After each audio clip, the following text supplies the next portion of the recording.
وشي مشتو استيوا بلا مغالطه هدو زه اولدار صاحب چې یا ته بیان کوي مسالې کوي میجه تاسو بیا په اعتراض وي چې سړی نه دی در ابزرک خپل په ګناهي نقشې ډیب دی خپل څه کوي خلک ته بشترا وخستې دو خلک ته پوره په سټیج نوستا دا ملو وخت صدا مسالې کو یو انتهایی غلط روایت میشتو سپنا وکړي دي په دا مسله سار خلوص کې دغه بیا کمیج ملان شي بیا خدا آیات ورته پسوي یا ایها الذین آمنوا لما تقولون ما لا تفعلون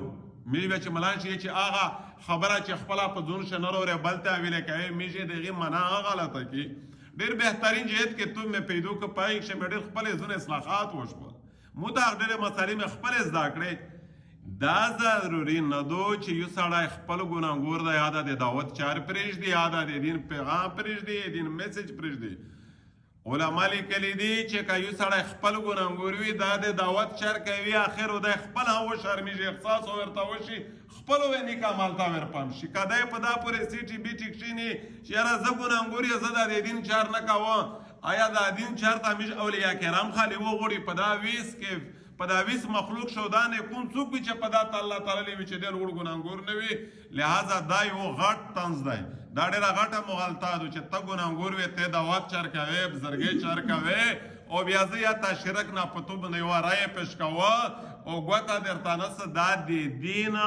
د دین کمزوري اول دی او دا انتهایی غټ بلیم دی پوه شو دا خبره چې د آیات یو وخت خو مولوي په څنګ نوستی دوی چې بیا دغې آیات توجیه څه دو بیا دغې آیات څه معنا دو آیات مقصد دا دی دغه معنا دا نه دو چې ته یوه چار خپله نه کوې د هغې دعوت مه چلاوه بلکې داس معنا دا دو مقصد یې دا دی چې یوه چار تک کښېنه د هغې دعا مه لره لکه زه چې تو ته وایې چې مو حج کړی دی کړی مې نه وي تو څه حج نه وکړې لہذا وایې چې زه جامع لمونځ کوه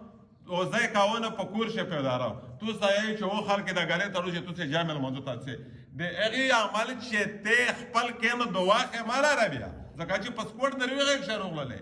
دغه آیات معنا دادو د آیات تشریح دادو بل خبره ده یو بل فقې